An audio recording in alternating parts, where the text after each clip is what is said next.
Anytime you can win on the road is great. So that's behind us. It was a good win. Proud of our guys for being able to defend and hang in there through some adversity on the road. And now we just got to get back to work and get our team better. What is it you're going to focus on going into TTE to try to improve? We just, I'm watching a little about 'em, little tape on them right now, but I'll really just review my Moorhead notes, and that's what we'll work on today at practice. We won't even probably get into tech until maybe Tuesday, maybe Wednesday.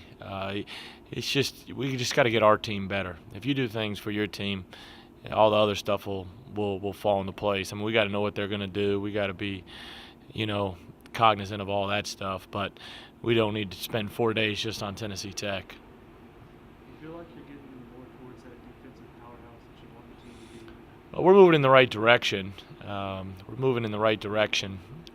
But we've got to continue. Tennessee Tech, a little bit that I know about them right now, they're dominating. They've got a really good front court. They didn't play well on the Illinois trip, but who plays well on the Illinois trip? Nobody. But they've got a really good front line with Jackson and Caldwell. They got good size and strength, physicality up there. So I think our defense is improving, but we've got to get better on the glass. If we play small, and that's with Rambo included, we have to rebound better. Our guards have to help us, and Jarvis has to be more dominating, and Farrell's got to rebound. That's our biggest weakness right now. I think all the other things have improved and gotten better, and rebounding's better, but it's not where it needs to be. Seems like Moss has really stepped up the last few games. Kind of a playmaker. Can you just talk about him? He's been great. It's funny. Channel 6 asked me a question, not to call out Bidwell and them, but they asked me a question after the Moorhead game about, Moss has been so quiet for so long. Are you surprised on his performance? And I always just say no. You just say the right things. But then I got back to thinking. I was like, I think the game before this at Southern Illinois, he had like 20-something points on 5 shots. So I was like, Bidwell, man, what are we doing? That's just a joke. But Jeff's been great. Jeff is Jeff. I'm not gonna get him to change his demeanor. I'm not gonna get him to talk more. Jeff is Jeff, but his IQ for the game's really good. He makes shots, makes free throws, knows what we want to do from a game plan standpoint, and great kid. And he's been terrific, and actually closing in, I think, on 1,000 points. So it's credit to him, and he's been really good for us. Heading into the season, there was a lot of talk about Cameron Payne, Jarvis Williams, TJ Sapp. Sometimes it almost seems like Jeffrey gets ignored a little bit because he's so quiet. Would you agree with that? I don't think so because I don't think that's the reason because Tennessee Tech, Belmont, SEMO, they don't know whether Jeff talks or not. They don't know. I just think, we've got a couple good guards, and so it's like you remember the one year I was an assistant in 2010. Ivan, I think, didn't make one of the all-league teams, so we sat him down and talked to him, and I don't think we had a first-team all-league guy or something. There was something crazy. We had 6 guys average 10 points, but nobody was in consideration for player of the year. Or, I don't remember now, but sometimes that happens, and so Jeff doesn't care, and we don't even talk about that. I don't even know player of the weeks. We just gotta try to have a good practice today. I think your 30-day challenge is up. Yeah, it was Saturday. Ironically, it worked out perfect because it was Saturday at Moorhead. Are you where you wanted to be at the end of those 30 days? We're making the progress. It's not I told you whether we won or lost within those 30 days, that wasn't going to be whether it worked or not. It's just, are we making progress? And if we're where we need to be right now, then we're in trouble headed into January and February. So we're getting better. And so we just got to, I just wrote on the board when we had our film sessions with the 2 groups this morning is, what are the areas do we need to get better at? And we got to get better. We can't have bad fouls. We got to rebound better. And we can't turn it over.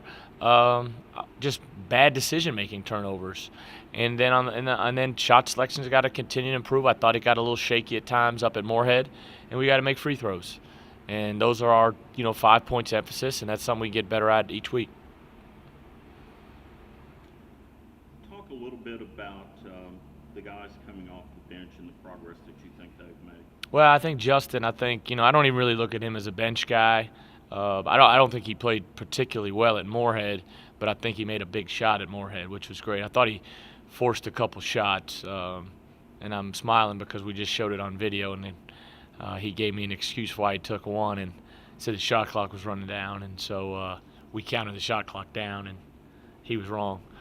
So, but Justin's been good. I look at him really just kind of as a sixth starter, really. He's averaging right almost at 10 points a game. Flomo and Wayne, I think they've been good.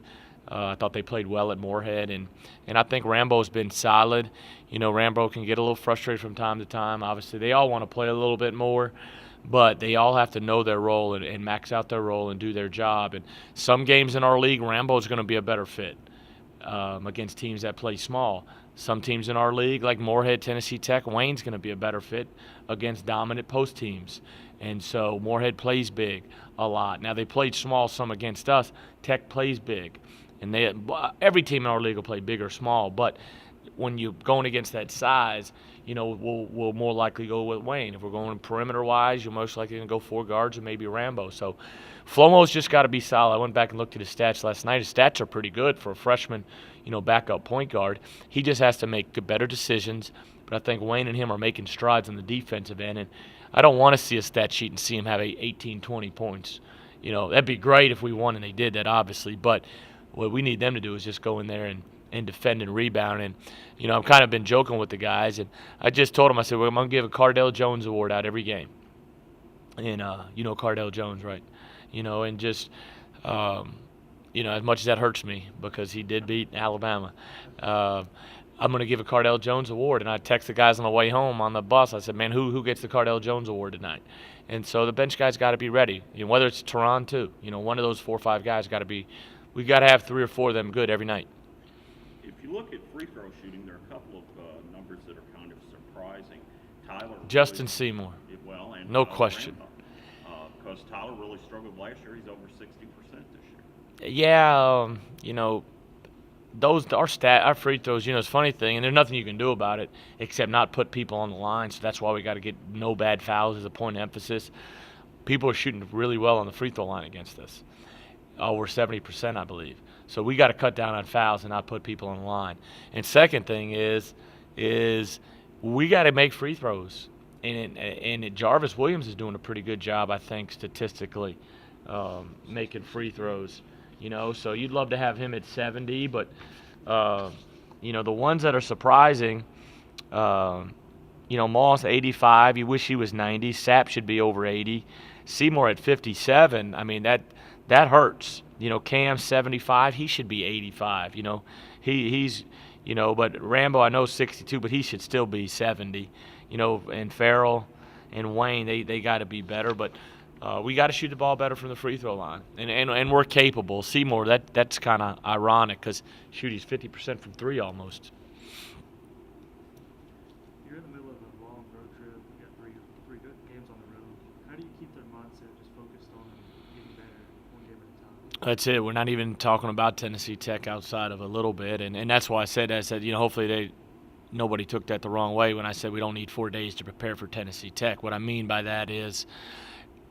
We got to get ourselves better in order to go win on the road. That's what I meant by that. So everybody make sure they understand that, and I think everybody did. But you can implement your game plan with your kids in a day and a half, and you got to shoot around. You got a lot of time to go over a lot of stuff. So I think it's just about get over here today, guys, at 11, and let's get a lift and let's get a film session in, and get back over at 3, and then we'll start again tomorrow. And our guys, they don't, I know we've won some games in a row. We don't talk about that. The only thing is just we want to have a good practice. And I think everybody got ahead. I think everybody. There's a lot of things when we started the season, we were blindsided with a couple things. Farrell had an injury. Obviously Rambo's was the thing. We were blindsided with that. And, there's different things. And everybody was thinking, hey, 15-0, 17, everybody wants to relive, 2012. We just need to play today. And so, I like our focus of drive the piling, preparing for tsunami every day, and go with in that direction. And so our guys are buying into all that, I believe. Hey, Coach, before you leave, maybe just talk a little bit about your participation in the Infinity Coaches Charity Challenge. We're going to kick it off today at 3 o'clock. Yeah, I'm excited to be a part. Really, it's and the quote I said is true. It's an honor to be a part of the Infinity Coaches Charity Challenge, and obviously cancer is a devastating disease, and I think everybody really felt the loss of Stuart Scott yesterday.